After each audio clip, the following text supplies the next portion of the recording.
मणिपुर हिंसा को लेकर दोनों सदनों में संग्राम छिड़ा हुआ है। विपक्ष की मांग है कि इस मुद्दे पर प्रधानमंत्री नरेंद्र मोदी के बयान के साथ विस्तार से चर्चा हो, जबकि सरकार गृह मंत्री अमित शाह के बयान के द्वारा इस चर्चा को करना चाहता है। मैंने आज दोनों सदन के विपक्ष के नेता को पत्र लिखा है कि कितनी भी लंबी चर्चा के लिए मैं तैयार हूं।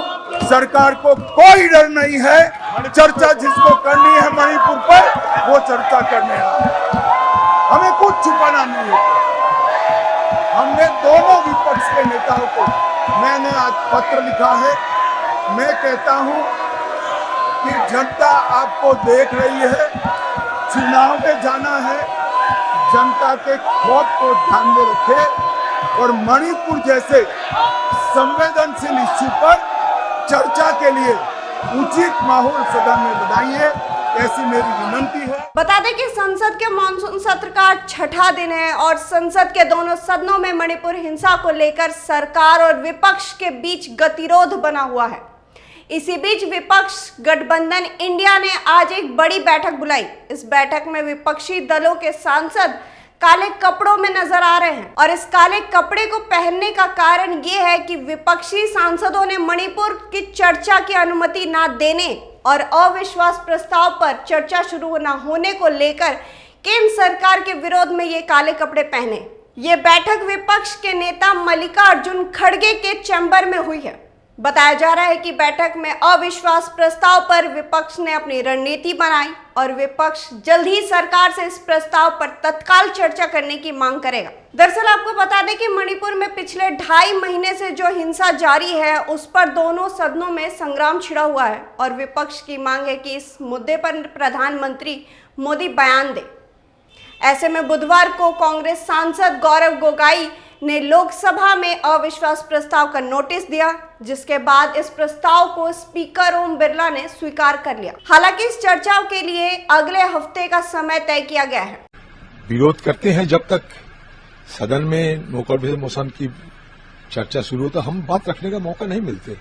हमारा मांग ही था कि ऐसा एक चर्चा हो कि प्रधानमंत्री खुद आए, या तो शुरू करने के समय हम लोग कहे थे कि प्रधानमंत्री आके बयान दे कोई भी समय, और उसके बाद हम तुरंत इस चर्चा शुरू कर दें। लेकिन प्रधानमंत्री पता नहीं कि क्यों इतने आड़े हुए हैं, इसलिए मजबूरन हमें ये नो कॉन्फिडेंस मोशन मतलब अनास्था प्रस्ताव हमें लाना पड़ा, अविश्वास प्रस्ताव हमें लाना पड़ा। ये मजबूरी हमारे।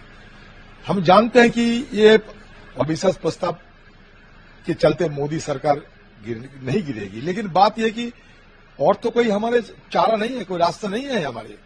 इसलिए ये मजबूरन हमें ये रास्ता अपनाने पड़े, क्योंकि देश के सामने देश की प्रधानमंत्री आके मणिपुर की और साथ साथ देश के आम लोगों को कोई शांति की वार्ता दे। सर, आप लोग कह रहे हैं कि चर्चा आज ही होनी चाहिए, इसीलिए आप लोग आज जो काले कपड़े पहने। नहीं, ये स्पीकर की जिम्मेवारी है। बात ये नहीं कह सकते कि आज कल ही होना चाहिए था, अच्छा होते। अगर आज होगी तब भी अच्छा होगी, जितने जल्दी हो सके, क्योंकि हमें और समय बर्बाद नहीं करना चाहते सदन की। बड़े तहे दिल से कहते हैं कि हम विपक्ष सारे लोग दूर गांव से आते हैं, दूर दराज गांव से आते हैं, इसलिए कि सदन में आके हम शिरकत करें, हमारा बात रखें, आम लोगों को जो समस्या है ये सारे समस्याओं को सरकार की निगाहों में रखे। यही हमारा मकसद होते हैं। ये तो हवा खाने हम लोग नहीं आते हैं ना, और हमारे कोई सरकारी दफ्तर भी नहीं होगा जाके हम बैठे और मतलब वहां आपस में चर्चा करें। हमारे चर्चा करने की एक ही जगह है, बिल्कुल रह गया वो सदन। तो सदन अगर ठप रहे तो हमें भी मुश्किल से गुजारने के हमें भी मजबूरी हो जाते हैं।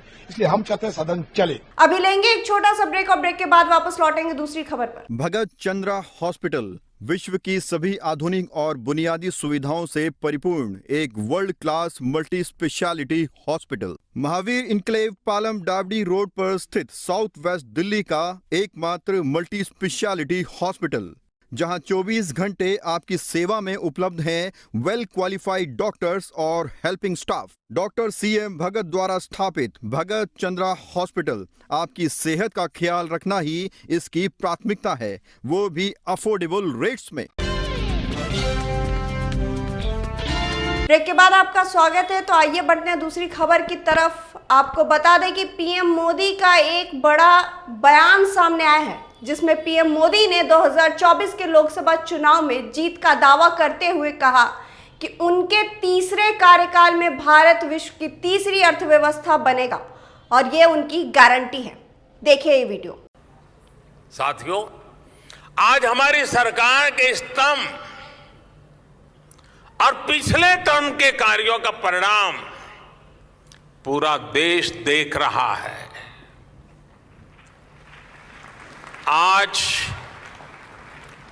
देश का विश्वास पक्का हो गया है कि अब भारत की विकास यात्रा रुकने वाली नहीं है।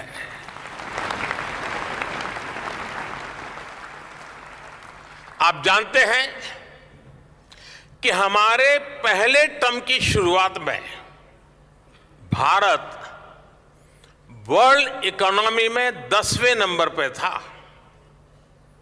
जब मुझे आप लोगों ने काम दिया तो हम अब 10 नंबर ही थे।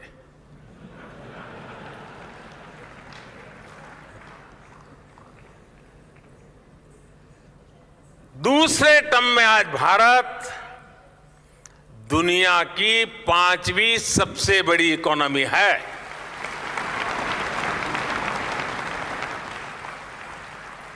और ये ट्रैक रिकॉर्ड के आधार पर, बातों बातों में नहीं, ट्रैक रिकॉर्ड के आधार पर मैं कह रहा हूं,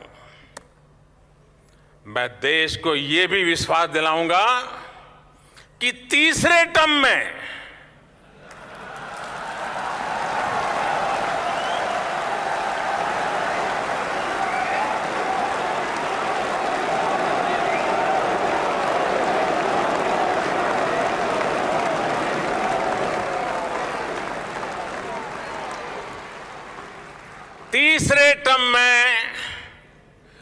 दुनिया की पहली 3 इकोनॉमीज में एक नाम भारत का होगा।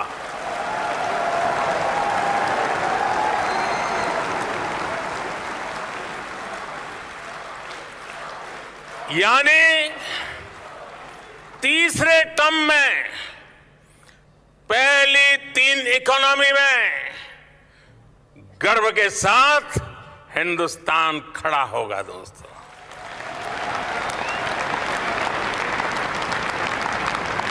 थर्ड टर्म टॉप 3 इकोनॉमी पे पहुंच के रहेगा भारत,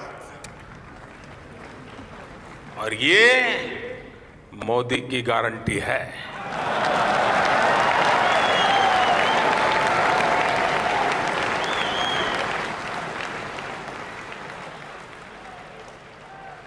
मैं देशवासियों को यह भी विश्वास दिलाऊंगा कि 2024 के बाद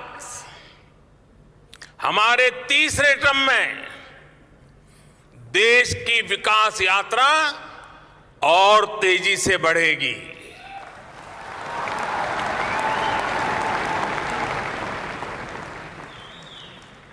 और मेरे तीसरे कार्यकाल में आप अपने सपने अपनी आंखों के सामने पूरे होते देखेंगे। अब सवाल ये उठता है कि भारत में तो लोकतंत्र है, फिर ये राजतंत्र की घोषणा क्यों की जा रही है? क्या मोदी जी को हार का इतना डर हो गया है कि वो इस तरह की गारंटी दे रहे हैं कि थर्ड टर्म में वो भारत की इकोनॉमी को तीसरे स्थान पर लाएंगे? मतलब मोदी जी को पहले से पता है कि 2024 में भी उन्हीं की सरकार बनेगी।